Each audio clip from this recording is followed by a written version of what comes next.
हाय बच्चों, welcome back to tonic of tricks. Work energy and power में मैंने आपको पिछले लेक्चर में समझाया था कि what is work. I hope आप लोगों को समझ में आ गया होगा। उससे आगे अब मैं आप लोगों को समझाना चाहता हूँ conservative and non conservative forces.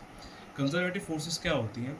ऐसी फोर्सेस जिसमें वर्क डन अगर एक किया जाए एक ऑब्जेक्ट को मूव करने में दो पॉइंट्स के बीच में, वो पाथ इंडिपेंडेंट होती है। पाथ से कोई लेना देना नहीं है, depends on initial and final point. Final और इनिशियल पॉइंट पर ही डिपेंड करती है। जैसे कि यहाँ ये कंजर्वेटिव फोर्स से किया जा रहा है, एक पार्टिकल है उसको ए से बी ले जाया जा रहा है तीन अलग पाथ से, लेकिन फोर्स कंजर्वेटिव है। अब पाथ कोई सा भी हो, वर्क डन तीनों ही बराबर आएंगे क्योंकि फोर्स कंजर्वेटिव है। बराबर इसलिए क्योंकि फाइनल पॉइंट और इनिशियल पॉइंट सेम है। इसकी उल्टी होती है नॉन कंजर्वेटिव फोर्सेस। ये ऐसी फोर्सेस होती हैं जिसमें वर्क डन जो होता है moving an object between two points path dependent होता है। इसमें पाथ वन, पाथ टू और पाथ थ्री तीन है, लेकिन वर्क डन तीनों का अलग अलग होगा।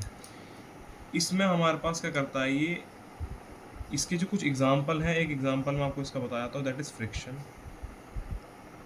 इसका एग्जाम्पल है ग्रेविटी, स्प्रिंग फोर्स और इलेक्ट्रोस्टैटिक फोर्स। ये फोर्सेस जो होती है कंजर्वेटिव इन नेचर मानी जाती है।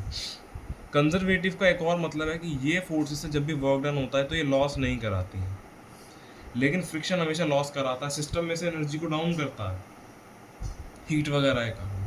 तो बस इतना ही है conservative and non conservative forces. अगले लेक्चर में हम लोग पढ़ने वाले हैं kinetic energy, work energy theorem.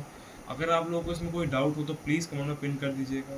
Video अच्छी लगी हो तो लाइक कर दीजिएगा, शेयर कर दीजिएगा, सब्सक्राइब कर दीजिएगा। Thank you for watching.